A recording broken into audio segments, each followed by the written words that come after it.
غزنیوں اور غوریوں کے ساتھ کیا ہوا؟ موروثی جانشینی کا زمانہ اب ختم ہو گیا ہے۔ یہ جواب التمش کے اس مستحکم فیصلے کا اظہار تھا۔ آخرکار یلدوز نے جنگ کا فیصلہ کیا اور ترین کے تاریخی میدان کی جنگ میں شکست کھا گیا۔ 1215 میں وہ ہانسی بھاگا، لیکن اسے گرفتار کر کے التمش کے سامنے دوبارہ پیش کیا گیا۔ یہ التمش کی دوہری جیت تھی، اپنی بادشاہت کے ایک خطرناک حریف کا راستے سے ہٹ جانا اور غزنی سے مکمل طور پر الگ ہو جانا سلطنت دلی کی ایک آزاد حیثیت کی ضمانت تھی۔ 1217 میں قباچہ کے خلاف التمش نکل پڑا۔ قباچہ التمش کی طاقتوں کے حملے سے بھاگ نکلا، لیکن اس کا پیچھا کیا گیا اور دریائے چناب پر منصورہ کے نزدیک اسے جنگ کرنا پڑی، جس میں اسے ذلت آمیز شکست کا منہ دیکھنا پڑا۔ لیکن اس کا خاتمہ ابھی دور ہی تھا کہ التمش نے لاہور پر قبضہ کر کے اسے اپنے بیٹے ناصر الدین محمود کے حوالے کر دیا۔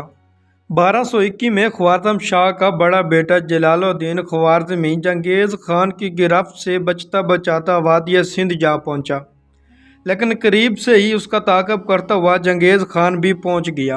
جلال الدین خوارزمی نے سندھ کے پانی میں چھلانگ لگا کر دوسرے کنارے پر نکل گیا، اور یہاں پر تاریخی الفاظ جو چنگیز خان نے کہے تھے کہ اگر یہ میرا بیٹا ہوتا تو میں دنیا پر حکمرانی کرتا۔ التمش کو صرف جلال الدین کی آمد کو ہی نہیں بلکہ عجم پر منگولوں کے تسلط کو بھی ذہن نشین رکھنا تھا۔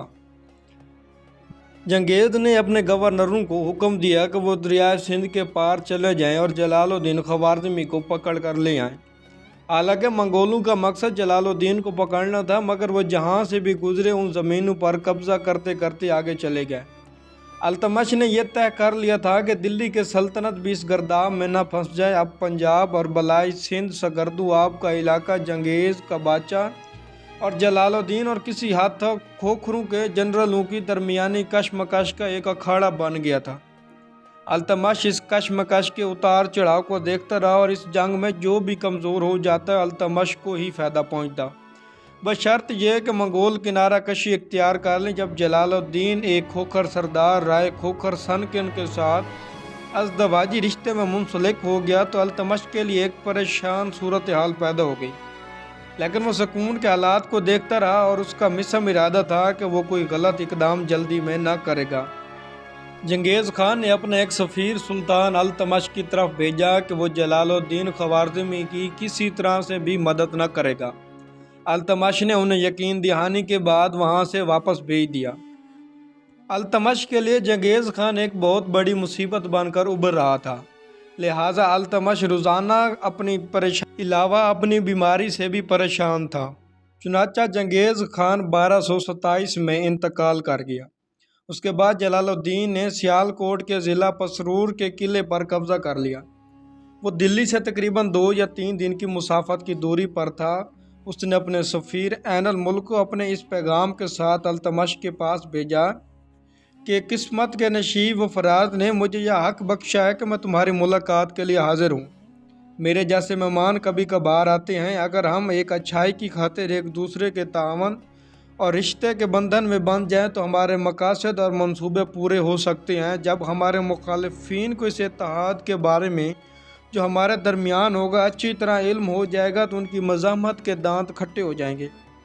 التمش سے مزید یہ بھی درخواست کی کہ وہ اسے کوئی ایسی جگہ دے جہاں وہ چند دن گزار سکے، لیکن التمش اتنا نادان نہ تھا کہ وہ اسے پھسلاوے کے بغیر شکار ہو جاتا۔ کئی دن تک اس سلسلے پہ غور کیا، بالآخر عذر پیش کیا کہ اس علاقے میں نہ کہیں آب و ہوا سازگار ہے اور نہ کوئی ایسا مقام ہے جو ایک بادشاہ کے لیے موزوں ہو، اور عین ملک وزیر پر حملہ کر کے مار ڈالا گیا۔ اس کے بعد التمش بذات خود جلال الدین کے خلاف ایک فوج لے کر روانہ ہوا، لیکن جلال الدین نے مقابلے سے منہ موڑ لیا۔ وہ بلالہ اور نکالہ کی سرزمین کی طرف چلا گیا، جہاں اس نے 10,000 سپاہیوں کی ایک فوج تیار کر رکھی تھی۔ 1226 میں التمش اپنی توجہ رنبور کے قلعے کی طرف مرکوز کی، جو ایک ناقابل تسخیر ہونے کی حیثیت سے مشہور تھا۔ ایک روایت تھی کہ 17 حکمران اسے فتح کرنے میں ناکام ہو چکے تھے، لیکن التمش نے 1226 میں اسے فتح کر لیا۔ یہ ایک بڑا کارنامہ تھا۔ اس چیز نے راجپوتوں کے دلوں میں سلطان کی حیثیت بھی مستحکم کر دی، اور اگلے سال التمش یعنی 1227 میں شیوالک کے مندور قلعے کے خلاف روانہ ہوا اور راجپوتوں کے ساتھ مل کر اسے بھی فتح کر لیا۔ 1228 میں سلطان التمش قباچہ کے خلاف نکل پڑا۔ قباچہ نے کافی مزاحمت کی لیکن اس کے باوجود بھی قباچہ کو شکست ہوئی اور وہ بکھر بھاگ گیا۔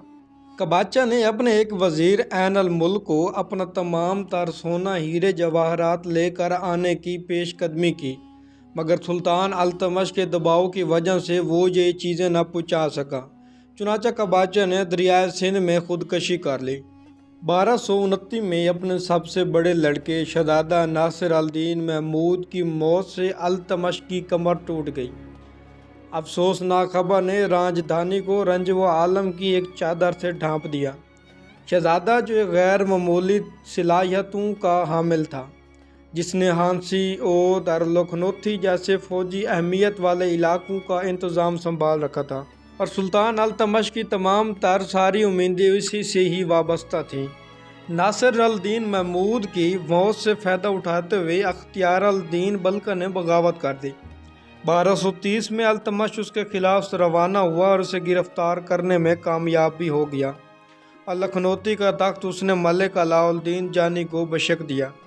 اگرچہ سلطان معز الدین کے زمانے ہی میں گوالیار پر قبضہ ہو گیا تھا، التمش کو سب سے پہلے ذمہ داری اس کی دی گئی تھی، لیکن وہ قائم نہ رہ سکا اور بعد میں گوالیار ہاتھ سے نکل گیا، اور 1231 میں التمش نے گوالیار کے قلعے کو بھی حاصل کر لیا۔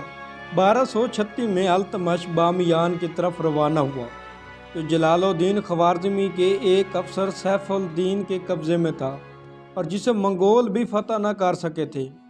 لیکن اسی مہم کے دوران التمش بیمار پڑ گیا اور پہلی شبان 20 اپریل 1236 کو اس نے اپنی آخری سانس لی اور اپنے رب حقیقی سے جا ملا۔